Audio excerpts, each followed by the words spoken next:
Good morning विद्यार्थी मित्रों।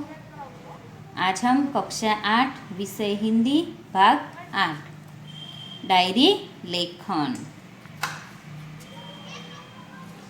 Diary शब्द आंग्ल यानी अंग्रेजी भाषा का है। डायरी के लिए हिंदी में दैनंदिनी, दैनिकी आदि शब्दों का प्रयोग किया जाता है। डायरी में निजी जीवन में प्रतिदिन घटित घटनाओं का लेखा जोखा रखा जाता है।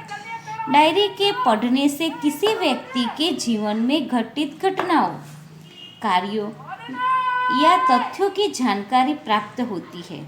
डायरी में व्यक्ति घटित घटनाओं के साथ साथ अपने मन में उठी प्रतिक्रियाओं की अभिव्यक्ति भी अंकित करता है, इसलिए उसमें व्यक्तिगतता होती है।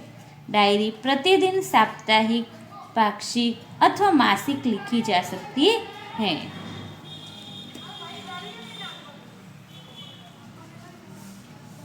डायरी लेखन की विशेषताएं। तो हमें डायरी क्यों लिखनी चाहिए, इसकी विशेषता क्या है, यही प्रश्न उठता था ना विद्यार्थी मित्रों। हाँ, तो अब हम इसकी विशेषताओं के बारे में पढ़ेंगे। तो डायरी लेखन में निम्नलिखित गुण होने आवश्यक है। डायरी लेखन में क्रमबद्धता हो, इसमें लिखा गया विवरण संक्षिप्त, सारंगभरित तथा वास्तविक हो। डायरी लेखन में स्थान, तिथि, घटना या तथ्य का स्पष्ट रूप से उल्लेख होना आवश्यक है। डायरी लेखन करते समय आलोचना, टीका, टिप्पणी, बनावटीपन, काल्पनिकता, चित्रात्मकता, अनावश्यकता विस्तार से बचना चाहिए। डायरी कैसी होती है, जो सच्चाई होती है वही लिखी जाती है। हमारे जीवन में क्या घटना घटती है, हमें क्या दर्द हो रहा है, क्या तकलीफ है, तो वही हम किसी और से ना कह सके तो डायरी में लिखा जा सकता है। डायरी लेखन के लाभ। अब इसके कौन कौन से लाभ हैं, लिखने से क्या क्या होता है, क्या क्या लाभ मिलते हैं, इसके बारे में पढ़ेंगे। तो डायरी लेखन के अनेक लाभ हैं, यानी बहुत सारे लाभ हैं। इसके जीवन में घटी घटनाओं की जानकारी प्राप्त होती है। डायरी में तथ्यों का उल्लेख रहता है, इसी कारण व्यक्ति दिन भर जो अच्छे बुरे काम करता है उसका उल्लेख भी रहता है। इससे स्नेह बुराइयों से बचा जा सकता है ना विद्यार्थी मित्रों। डायरी ही ऐसा दस्तावेज है जिसे पढ़कर किसी व्यक्ति के जीवन के पिछले अनुभवों तथा घटनाओं की जानकारी और वह भी संबंधित व्यक्ति के शब्दों में प्राप्त की जा सकती है। कई बार भी ऐसा होता है कि हम किसी और से नहीं कह सकते, तो हम डायरी में लिख सकते हैं और अपने अच्छे बुरे कार्यों को देख सकते हैं, है ना। डायरी लेखन के उदाहरण। तो अपने नए विद्यालय में पहले दिन की घटनाओं को अपनी डायरी में लिखिए। यानी अब जब स्कूल खुलती है तो हम पहले दिन जाते हैं, क्या करते हैं, क्या पढ़ते हैं, है ना, क्या खेलते हैं, तो इसके बारे में लिखना है, ठीक है। तो 7 अगस्त 2010 जामनगर। आज नए विद्यालय में मेरा पहला दिन था। मन में विभिन्न प्रकार के विचारों की उथल पुथल चल रही थी तथा अनेक अनजानी आशंकाएं अनायास ही मुझे डरा रहे थे।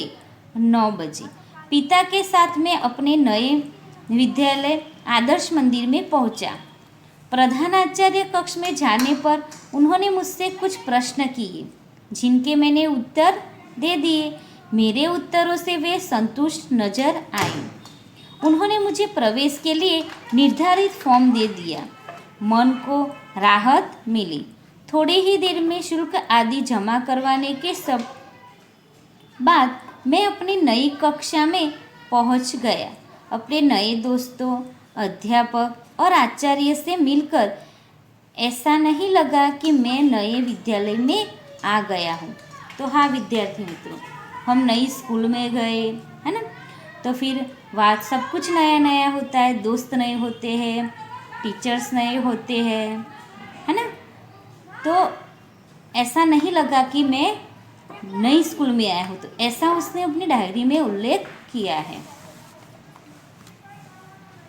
वार्षिक परीक्षा के एक दिन पूर्व के अनुभव को अपनी डायरी में लिखिए। 5 अप्रैल 2012 राजकोट। कल वार्षिक परीक्षा का पहला दिन है। रात्रि के 1 बज गए हैं, परंतु नींद नहीं आ रही है। कल विज्ञान और टेक्नोलॉजी विषय का परीक्षा है। यद्यपि सब कुछ दोहरा लिया है, तथापि मन में अजीब सा भय है। अचानक पिताजी मेरे कमरे में आए, मुझे जगा हुआ देखकर ढाढ़स बंधाया और बिस्तर पर लेटने को कहा। बत्ती बंद कर दी। बिस्तर पर पड़े पड़े भी नींद नहीं आ रही थी। पिताजी के चले जाने पर टेबल लैंप जलाया और पुस्तक के पन्ने पुनः पलटने लगा। थोड़ी देर में थककर बिस्तर पर पुनः लेट गया और न जाने कब नींद आ गई, है ना। वैसे भी परीक्षा होती है तो ऐसा ही होता है ना विद्यार्थी मित्रों। तो आप भी अच्छी तरह तैयार करना। तो अब आपको अभ्यास स्वाध्याय आपको लिखना है। बाय मित्रों।